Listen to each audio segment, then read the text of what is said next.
Hi, how you doing? Justin here. I'm going to do this little series of video lessons now that correspond with the beginner's course on my website. So the website is www.justinguitar.com, in case you didn't notice the big blue splash screen at the beginning of this clip. You want to go there and check out all of the diagrams for the chords, and what I'm going to run through with you is just all of the principles that are on the website, only in video for those of you with broadband who prefer a bit of video to having to read and write, because I know that's hard for some of you, including me. Okay, so this lesson is about your first chord. So I'm assuming that you've not really played guitar before and you're just about to start. The first chord that I recommend you start with is the chord D. Now, the general picture is on the website for you to have a little look at. The chord looks like this. We're going to do a close-up of it in just a second, and I'll show you exactly where to put your fingers. To start off with, I recommend that you put your fingers down in the finger number order, being fingers 1, 2, 3 and 4. So you would put your first finger down first, then your second finger, and then your third finger. Now, once you've got your fingers in position, which I'm going to show you in a sec, you want to make sure that you do this particular technique of a strum, a pick out and a strum. So you go through, strum the chord, but only the strings you're supposed to. So if you have a look at the little chord diagram for a D, you'll see that the thickest two strings, the top two strings, shouldn't be played for a D chord.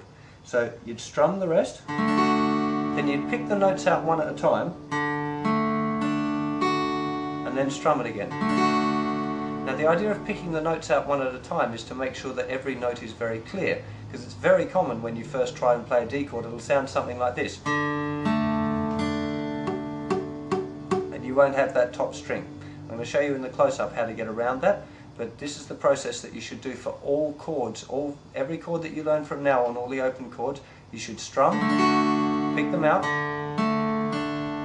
and then strum them again. Okay, Jedi Master, my cameraman, is now going to move over to a close-up on my left hand. See you in a sec. Okay, so you're ready to go to put down your D chord. So you're going to start with your first finger, and you're going to put it down on the third string in the second fret. Make sure that you get your fingers up nice and close to the fret. You shouldn't try and put them in the middle of the fret. The best places to put them is right up next to the fret if you can.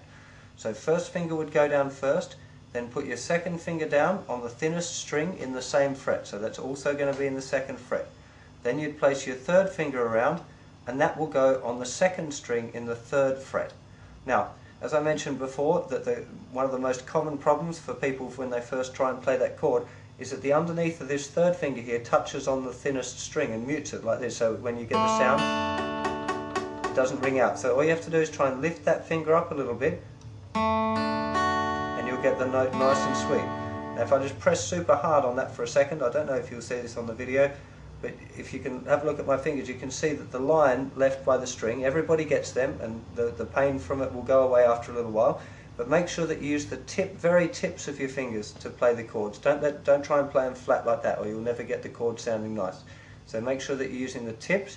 Make sure your fingers are around. They never go like this. This is an inverted finger. That doesn't work really ever. So always try and keep your fingers nice and round. Try and keep your thumb behind the guitar. I know sometimes if you're watching my other clips, you'll see my thumb reaching right around like that. You shouldn't start that way. You can do it later. So try and keep your thumb kind of in that top little segment of the guitar. And also, just under here, try and keep a little gap between this part of your first finger and the fingerboard. If you let it touch, it'll restrict you from moving to other chords. So try and keep a little bit of a gap there. It's okay to angle your hand a bit. Don't try and keep it square like that, because it'll force your first finger back and it'll make a funny shape. So it's okay for the fingers to be at a little bit of an angle that way to the fingerboard. Just try and keep a little gap there. Keep your thumb around at the back. That's the most important steps for you getting your first D chord. Okay, so hopefully you've got your D chord sounding nice and sweet. Don't forget to do the strum, pick out and strum. So strum, only the top four strings, the thinnest four strings. Pick out and strum. Make sure your chord is sounding sweet right from the beginning. It's a lot better to learn, even if it takes a little longer, it's a lot better to learn things right from the beginning. Don't let yourself develop any bad habits. The other thing that's very important is that you memorize all of the chords. It's no good having to use a chord box sheet all the time or have a book open. You want to get them to memory right away. So check out your D chord, get that sounding sweet, and then move on to the next lesson where you'll be learning A and E. I'll see you in a sec.